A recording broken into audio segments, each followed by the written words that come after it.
Hey, my friends, it's Matt. This is the 10-Minute Bible Hour podcast. And you understand the principle, right, of having somebody who is guarding a vulnerable position for you. And you got to trust them to have your back, so to speak, in that regard. Because, well, you're trying to do things out front, but like you're vulnerable back there. And so you find somebody you really can count on to take care of that, to make sure that horrible things don't unfold back there. It's a rear guard. It's really important.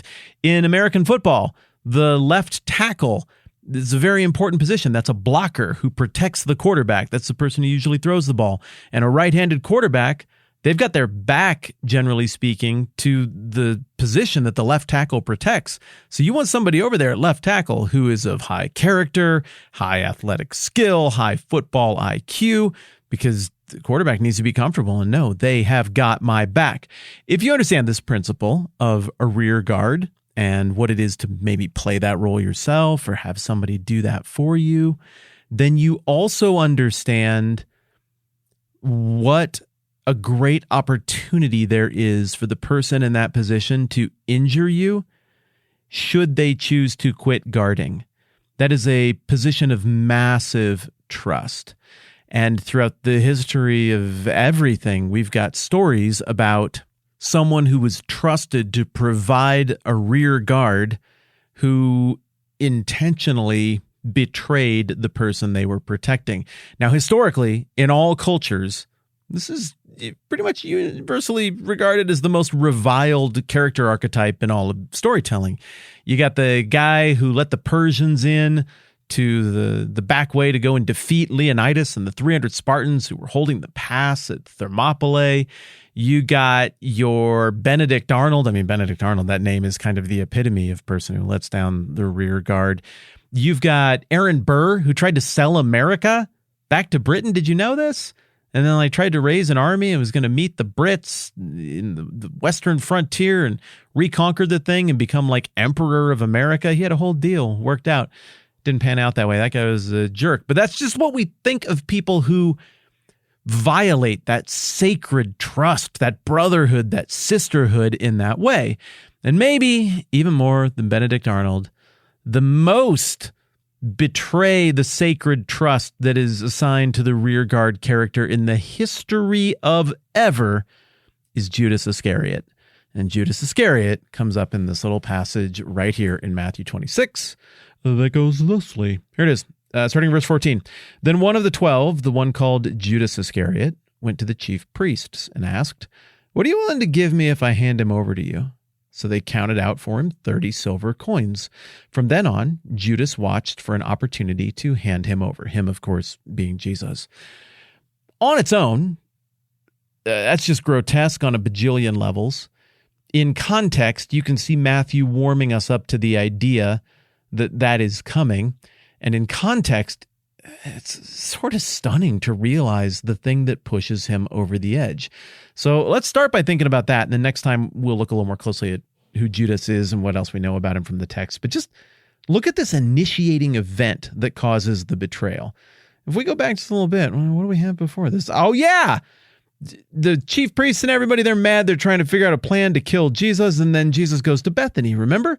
And he's out there at the home of Simon the leper, and they're having this meal. And some lady, the text here doesn't specify who, comes and breaks open that alabaster jar and just dumps out like a whole inheritance worth of perfume, like crazy money perfume on Jesus. And the disciples, Matthew records somewhat discreetly, were offended and they were indignant. Like, why this waste? This perfume could have been sold at a high price and the money given to the poor. And then Jesus responds to them with the stuff we've been looking at for the last few days. He's like, the poor is always going to be with us. Why are you trampling this woman's beautiful moment? It's like, she gets it, and you guys don't get it as much as you should get it. And then he props her up and is like, her legacy is going to be huge. Like, this will always be told as part of the story of the gospel, part of the story of what happened here. And then the very next thing is what I just read you. Judas Iscariot, biggest traitor of all time, he goes and immediately sells Jesus out. Well, what part of what happened there at Bethany do you think pushed him over the edge?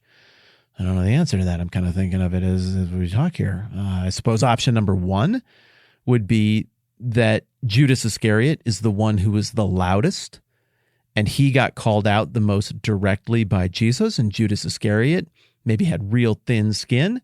And sometimes people with thin skin who lack the courage to address a perceived slight on the fly will hold on to those things and then look for an opportunity to wound you back as you have wounded them. Maybe that's what we're getting with Judas, a guy who really loved Jesus and liked him, but he wasn't the favorite, and he wanted to be the favorite, and he didn't know how to be the favorite, and so he thought he'd said something really spiritually smart, and he kind of fired off his bullet here, and he was the one leading the charge, and he looked dumb and unlike Peter, who could just ram his head against the wall like Gus Frerotte again and again and again and keep coming back from it and be like, oh, yeah, I was stupid. Oh, dang it. Oh, my bad. Okay, I'll do better next time. We should build huts. No, with the huts. Oh, dang it. Okay, I'll do better next time. Peter just seems to have been very thick-skinned and very teachable and never got overly discouraged by the correction that he kept receiving. Judas Iscariot gets like the slightest ounce of pushback here, and maybe he just wilts. That could be the reason that immediately he goes and does this. Now, I mean, look, obviously Matthew has editorial control here, and he chose to roll right from this incident at Bethany right in to Judas's betrayal. Then, kind of like right after that, one of the 12 goes and does his thing. So Matthew, the subtle literary hints, the editorial organizational hints suggest that he was convinced reading the room that Judas Iscariot did this thing in direct response, that the deal at Bethany is what pushed him over the edge. Maybe he just didn't like ladies. I don't know, like different views of men and women. And for us in this day and age to have somebody be like, no, this lady gets it more right than you do. I know there are exceptions. You got ladies who kind of hate men. You got men who maybe think they're way better than ladies. I think the vast majority, the bell curve at this point is kind of like, yeah, men and women are a little bit different. People are pretty cool. And like, I don't know, like some ladies are real good at stuff. Some dudes are real good at stuff, like whatever. I think that's mostly where we are.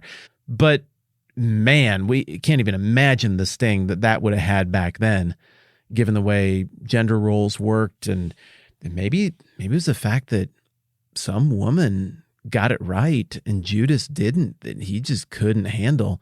And he broke over that deep cultural insult that he felt had been given him in front of everybody else. Maybe that was just too much. Option number 3, maybe the Bethany thing didn't play as much of a role as I'm ascribing to Matthew's organization and narrative flow here. Maybe it was just natural that the story of Judas initiating the betrayal just came next because that's what the timeline was.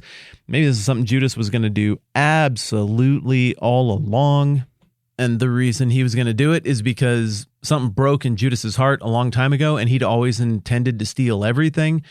Maybe he would have liked it way better if that jar of alabaster perfume had just been donated to some kind of do future nice things for the poor donation, and with Judas being in charge of the money and Jesus saying, I'm about to die, and everything looking like Jesus is about to die, maybe Judas was like, well, when he dies, there's going to be chaos, and in that moment, I can abscond with the whole treasury of things we were going to give to the poor, and that stupid jar of perfume was worth more money than everything we have on hand by like a lot. And she just wasted it. And that was actually like, you're pouring out my money on him right now. That was my money. That's going to be my money in like 48 hours. What are you doing, you stupid woman? Maybe that's what he was feeling. But whatever you make of that, one thing that is very notable is the price that Judas ultimately ends up landing on. Time-wise, we'll get into that next time around.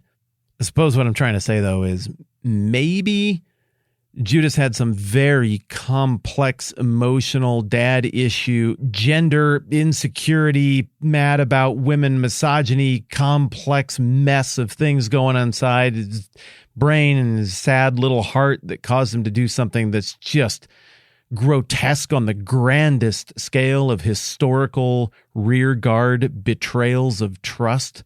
Historical sellouts. Maybe dude just really, really liked money, but I think when we look closely at how cheap the price was, I think that bolsters the suggestion that, this was more about the revenge act even than the money. But again, that's something we got to break down in more depth to come to any kind of informed verdict on next time around. In the meantime, I got some stuff I want to say. Quickly, I want to say thank you very much to all of you who support the program and to all of you who have supported the program for a while, but tapped out here in the last month. That is completely reasonable. Signing up to support a podcast on the internet is not a lifelong commitment, and I'm just encouraged by the fact that you did that for any amount of time whatsoever. The thought means the world. Sometimes you shoot me a note or something. Golly, it's just kind. I mean, it feels like kind of a one-way medium sometime, and that back and forth is meaningful and appreciated, and it's just super important to me that I say and that you understand that it is never weird between us when it comes time to tap out. Thank you so much for the encouragement. Thank you so much for the support. And I'm glad that we hang out here and we get to do this together. That's great. It's normal. It's natural. That's awesome. I also want to say thank you to the number of you who have started doing the thing where you just go to the website and you're like, you know what? I don't know. I don't really do the Patreon account thing, but I'm kicking in $5. Like, golly, what a thoughtful thing. And I see that note, and just a cool pick-me-up in the middle of the day when something like that comes in. This podcast exists because of all of you. To all the rest of you who are like, I don't really want to kick in on a free podcast. That is an infinitely reasonable decision for you to make. And I don't ever want you to feel like you have to. So I'm super glad you're here. I'm super glad we get to do it.